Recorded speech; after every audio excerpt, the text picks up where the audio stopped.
with Obama's half-brother Malik, and the other car held Sean Smith from the Benghazi situation, his mom and dad, and also Chris Stevens' fiance. We were singled out. The Rodham car was next to us, who also had a brother, I guess Hillary's brother. And the ironic thing was, they didn't come to the debate, meaning the Clintons, in one car. There were three different motorcades with them. Hillary came in one, Bill came in one, and Chelsea came in one, so it held everything up. We were literally kept for 1 hour. Then they let the Rodham brother go ahead. We were late to the debate, and you saw how security was crazy. We were held at security, and we were not even able to go in and sit in the chairs that we were assigned. I was on the second row in the first chair. Malik Obama, I believe, was right next to me, and the Stevens fiance, and also the Smith. We were placed in the back behind a screen, and Secret Service would not allow us. They said they had direct instructions not to allow us to go to our seat. So if you don't think that isn't politically motivated, I don't know what is. I mean, it was orchestrated by the Clintons, I have no doubt. Let's talk a little bit about your story, but before we get to it, let's go back in time and let's listen to Hillary Clinton. I thought Donald Trump, especially on the issue of taking money from countries that abuse women and challenging her to give that money back, I thought that was a really powerful moment during the debate, and Donald Trump carried away very strongly the idea that any of these women were being honest and truthful.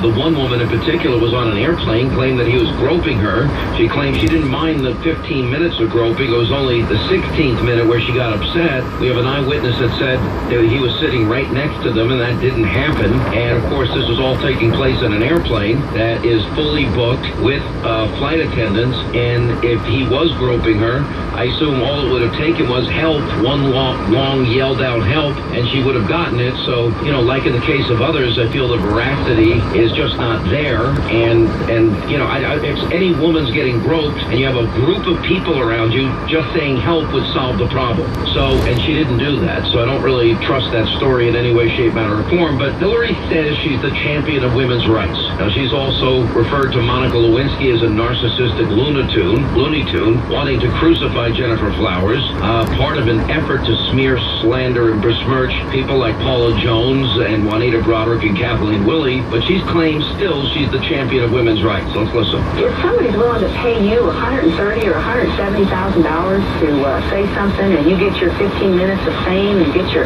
picture on the front page of every newspaper, and you're some failed cabaret singer who doesn't even have much of a resume to fall back on, and what's there she's lied about, that's the daughter of Willie Horton, as far as I'm concerned. He'd get off the phone and tell me that she said sort of wacky things, which we thought were attributable to the fact that she was terrified. People have been harassing my husband for, I don't know, ever since I've known him. I have to believe that it is in large measure motivated by people who just flat out disagree with the kind of politics and policies that my husband believes are best for America. The great story here, for anybody willing to find it and write about it and explain it, is this vast right-wing conspiracy that has been conspiring against my husband since the day he announced for president. I want to send a message to every survivor of sexual assault. Don't let anyone silence your voice.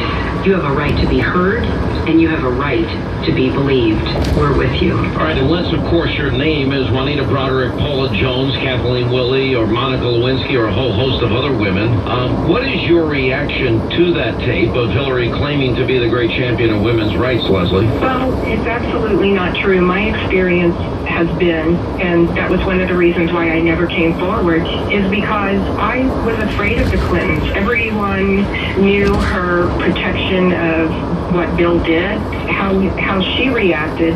I was going to come out and come forward in the 90s when, in support of Kathleen Willey and the other women. But I was terrified. I had small children, a family, a very conservative career in pharmaceuticals. I was not about to jeopardize that, and go against the Clinton machine. So I made the decision then. My husband's been supportive. I've been married almost 35 years. I said, he said, you'll know the right time. Someday you need to tell this story because it's so important that people understand the way he stalked women. He was so inappropriate, made no apologies, and got by with it. and not only got by with it, was protected by his wife, and she also would go after these women. So it's a powerful story. You need to tell it. So I'm happy to do it now, and that's the reason that I sat on it so very long. Now, there are two issues as it relates to Bill Clinton. There is the consensual affairs, which are numerous that he had. Monica Lewinsky, Jennifer Flowers would fall into that category. And then there's the Bill Clinton that literally exposed himself to Paula Jones. There's the Bill Clinton that groped, grabbed, fondled, kissed, touched against her will with Kathleen Willey in the Oval Office. Then there's the Juanita Broderick story, which is outright rape. Tell us about your experience. Tell us your story. Well, I was a young reporter, just turned 20. I had to spend a lot of time at Fort Chaffee because the Cuban refugee crisis occurred. There were about 20,000 Cuban refugees that had come over in the Mariel Flotilla, and as a result, Clinton had to spend a lot of time at Fort Chaffee. There was a lot of discourse in the state. People were not happy to have, all of the Cuban refugees that stayed there for very long periods of time. So he would come into Fort Smith in the area, if not on a weekly basis, even more often than that. And he would use our station sometimes as a base of operation. And when I say that, I mean he would come in and make phone calls and, take care of things when he was there. And he would single me out, follow me around, compliment me, say things like, "How you doing, pretty lady?" and things like that. And, touch my shoulder or come up and pat me on the back, things like that, which were not terribly offensive, but I always felt like there was an ulterior motive. So finally, over the course of a few months, he would start to really become aggressive, say things to me. One instance is I had a reporter's notebook with my name that said Leslie on it. He came up and wrote Clinton on top of my name. And I said, "Are you giving me an autograph now?" And he said, "No, I just wanted to show you how good Clinton looks on top of Leslie." So that progressed. I was in the editing room one day, and he followed me in and, came up from behind. It was a very tiny, small room, about 6 by 6. And I had a low back chair. He came up and was pressing. And you're still 19 at the time. He's the governor. You're 19 at the time. Yeah, I had just turned 20, actually. My birthday was in February. This probably occurred in April the first time. And he literally started hunching me from behind and running his hands down, my front and trying to, and I would grab his arm. What do you mean hunching? What is that? Well, he was pressing his genitals against me and, groping me and, you mean like a dog kind of humping? Exactly. He just would come in. So wait a minute. I mean, this is so creepy. I mean, one of the reasons I think Paula Jones got her $850,000 settlement is she was able to identify specific characteristics about his private parts, and there's an issue there of some kind. But I mean, you're saying like you're pretty much a stranger to him, and he kind of let it be known that he was attracted to you, and he's the governor, and he would go in this edit room. Was it visible to the newsroom? Was it visible to any other part of it? No. This was very private. It was even more private than like a bathroom or something. It had equipment on tables. It literally was so small that there was room for the table and then a chair that you could, scoot up to the actual editing area, and then the door right behind that. So there was literally, a space of maybe 2 feet between the door and the tables that you were on top of each other anyway, almost. So, one person would go in there. We were responsible for editing our own story. So the first time he did that, I was mortified. I'm saying, it wasn't a very long time the first time, probably 2 minutes. And I said, "Please stop. Do not do this to me. I'm just absolutely terrified." And it's kind of surreal. You don't really believe this could be happening to you. And he laughed. He laughed then. The second time, it happened a total of 3 times. The second time, he was more aggressive. He started hunching me from behind his private area, because I'm sitting in a chair, a short swivel chair. His privates are like right on my neck and lower back area. And he begins to hunch me. And so he's literally rubbing his private parts up against your body, I guess up and down in some fashion. To my neck, yes. And that of course, that is so creepy. Really a very creepy story. What happened? That to the point of, he had an orgasm, and I just sat there for a while, and after he left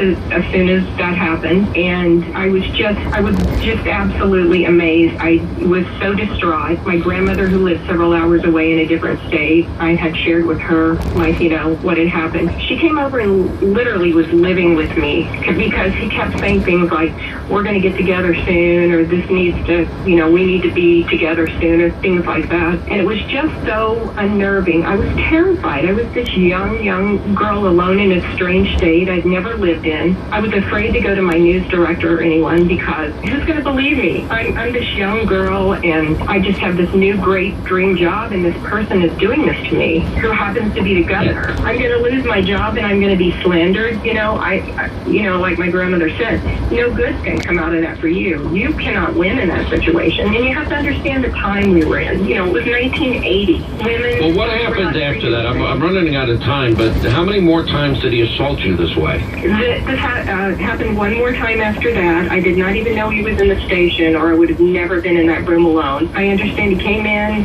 he went to seek me out, came in, the same thing happened as in the second time. I begged him, I said, please do not do this to me. I think I started crying. He, again, had an orgasm, laughed. He literally laughed when I said, please stop, walked out. I went directly into the bathroom and started crying. A woman came in and said, are you okay? I said, yeah, I just had a bad experience, and never told anybody. I went home. That night he knocked on my apartment door at 10:30 at night. How he found out where I lived, I have no idea. But he stood there and knocked and pounded on my door for 5 to 10 minutes. My grandmother happened to be with me, thank God. And we decided then and there, she and I talked. I did not let him in. She said, you have to get out of here. You know, this is not a good situation. I went in, and within a day or two, I quit my job and moved. And changed the trajectory of your life, and you kept it quiet. Last question. Absolutely. Do you think that, I know this is him and he has a history of this, but many of the other women that have been victimized by him talk about Hillary's involvement. You have no knowledge if she knew or not. I don't know. That behavior,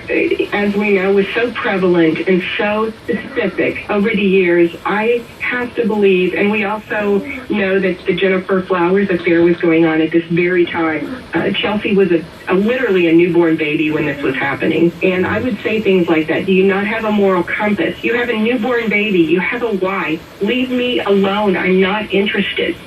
And he just found that to be so amusingly funny. He would laugh when I said that. And that in itself was creepy, too. I'm so sorry, Leslie, that you had to go through that. I've met a lot of the other women and interviewed them. I have no reason to doubt your story at all. I think the champion of women's rights, Hillary Clinton, has probably known about his behaviors for many, many years. I think there's a lot of evidence to prove that and has covered up and really helped enable him in so many ways. But thank you for sharing your story, and I apologize. No woman should ever have to go through the horror of what you're describing. That is so beyond perverted and creepy and predator-like. It's shocking. It shocks the conscience. Well, thanks for letting me tell my story. It's been very cathartic and very helpful for me to express it and to tell it and to finally, get it out there, because I want to reach the millennials. I want to reach these young women that are on the fence, and I want them to understand what kind of a person, yes, Bill Clinton did this, but Hillary was an enabler. She allowed this type of behavior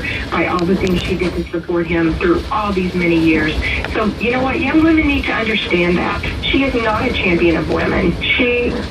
What she did to these women is unthinkable. She literally ruined lives, and I wasn't going to allow her to ruin my life. Just the opposite of what she says she is, a champion of women's rights. Leslie, thank you for telling your story, and I hope people are paying attention because they need to. Thank you.